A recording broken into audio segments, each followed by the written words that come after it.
विभाग ने प्रेस वार्ता करते हुए कहा है कि जनजातीय भागीदारी उत्सव 15 नवंबर से 20 नवंबर तक बनाया जाएगा, जिसमें 500 से ज्यादा गांवों का चयन किया गया है। पर्यटन विभाग शुरू करेगा धरती आबा जनजाति ग्राम उत्कर्ष अभियान। जनजातीय गौरव दिवस पर 15 नवंबर से 20 नवंबर तक जनजातीय भागीदारी उत्सव से की होगी शुरुआत। यूपी में 500 से अधिक जनसंख्या वाले गांवों को चिन्हित करके योजना से जोड़ा जाएगा। पर्यटन विभाग यूपी के 47 जिलों के 517 गांवों को चिन्हित किया गया है। योजना के अंतर्गत मल्टीपर्पज मार्केटिंग सेंटर स्थापना कराई जाएगी। लोक नायक बिरसा मुंडा के बारे में लोगों को बताया जाएगा। जनजातीय लोगों की संस्कृति को आमजन तक पहुंचाया जाएगा। विकास की सभी योजनाओं को उन्हें जोड़ा जाएगा और सरकार को उनसे सीधे जोड़ने का प्रयास होगा। यूपी पर्यटन विभाग और समाज कल्याण विभाग की संयुक्त साझेदारी से इस अभियान को शुरू किया जाएगा। इकबाल अहमद, लखनऊ, समाचार 24। उत्तर में उनका जन्म हुआ था। तुलिहातु एक जगह है झारखंड में, उस समय बंगाल प्रेसिडेंसी थी और उनका योगदान स्वाधीनता संग्राम में बहुत जबरदस्त रहा है।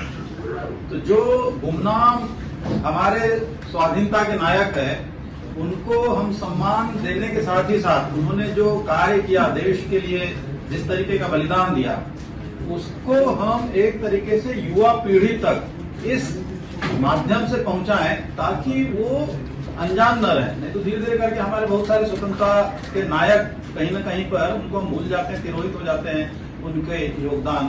तो इसी क्रम में सरकार ने निर्णय लिया था, केंद्र सरकार ने, कि उनके जन्मदिन को हम जनजाति भागीदारी महोत्सव के रूप में मनाएं पूरे देश भर में। इसी क्रम में हम लोगों ने प्रारंभ किया था पिछले साल संगीत नाटक एकेडमी में। इसी की ये दूसरी कड़ी है। संगीत नाटक एकेडमी में ये 15 नवंबर से 20 नवंबर तक जो कार्यक्रम होगा, इसमें एक तो सांस्कृतिक कार्यक्रम होंगे। ये जो सांस्कृतिक कार्यक्रम जिसे हम आदिवासी जनजाति संस्कृति का अंग मानते हैं, उन्होंने प्रकृति से अपनी संस्कृति को लिया है। अपनी संस्कृति को जो जिया, उसका जो सृजन किया, वो काफी हद तक के प्रकृति से जुड़ करके किया है।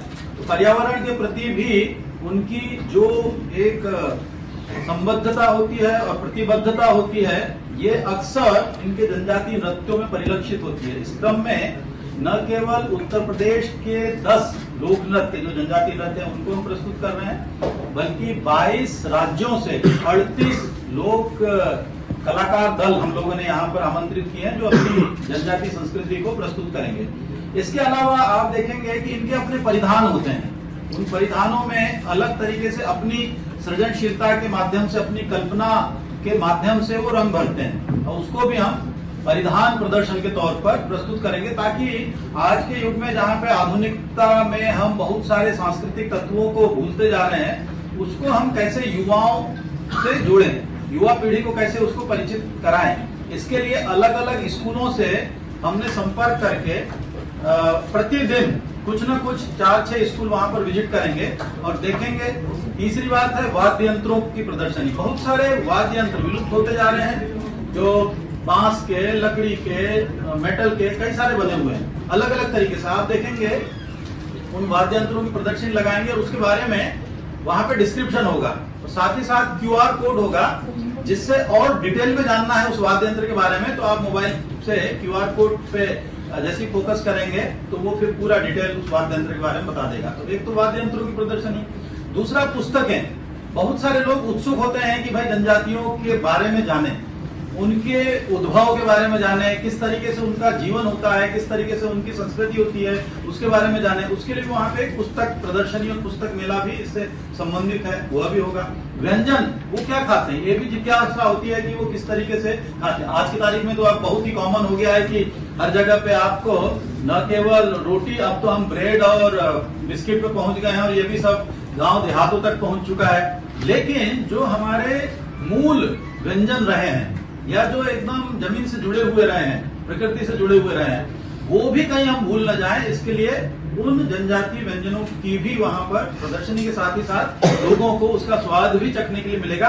और कोई अगर सीखना चाहता है कैसे बनाते हैं, क्या बनाते हैं, तो ये जो शेफ हैं वो आपको वहां पे एक्सप्लेन करके समझा भी देंगे किस तरीके से बनाना है। इसके अतिरिक्त वहां पे खेलकूद, बहुत सारे खेलकूद होते हैं जो उन लोगों ने, जब आज की तारीख में तो क्रिकेट कॉमन है, बहुत सारे नए नए खेल कॉमन है, लेकिन कम संसाधनों में, अभाव में उन्होंने, भाई मनोरंजन के साधन, ये मानव की अपनी प्रकृति है, नेचर है कि वो कम संसाधनों में भी कुछ न कुछ मनोरंजन के साधन खोज लेता है। इन्होंने खोजा, उसको भी हम लोग वहां पर प्रस्तुत करेंगे और फिर क्विज के माध्यम से जो लोग विजिट करेंगे या जो बच्चे विजिट करेंगे, फिर हम क्विज के माध्यम अभियान चलाना और तमाम तरह के आयोजन जनजातीय समुदायों के गांवों के बीच में करना और उसके साथ ही साथ स्कूलों में, कॉलेजेस में, बच्चों के बीच में, सिविल सोसाइटी के लोगों के बीच में ये आयोजन किया जाना।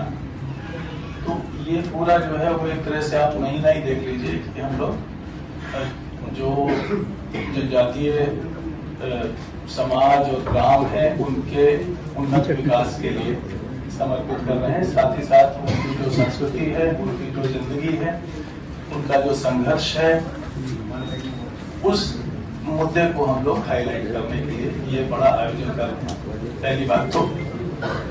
दूसरी बात ये है कि आप लोग को संज्ञानित होगा कि 2 अक्टूबर को माननीय प्रधानमंत्री जी ने एक धरती आबा जनजातीय ग्राम उत्कर्ष अभियान का शुभारंभ किया था।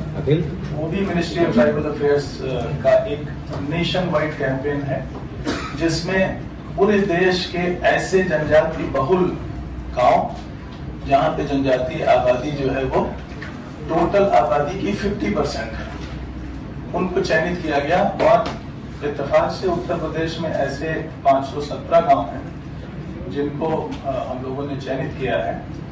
और वो सैचुरेशन डेवलपमेंट स्कीम्स और वेलफेयर स्कीम्स के सैचुरेशन मोड में वो अभियान चलाया जाएगा और वो 4 साल का अभियान है।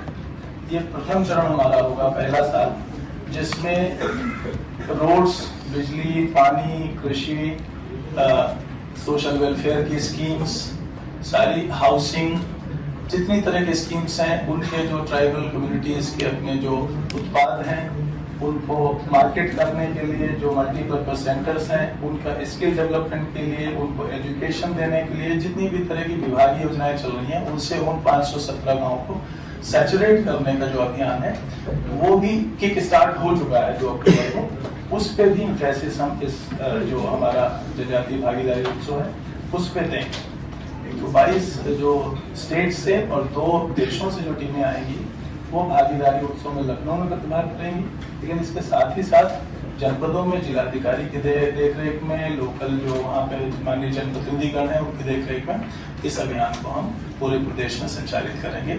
ये बेसिक आइडिया है इसमें।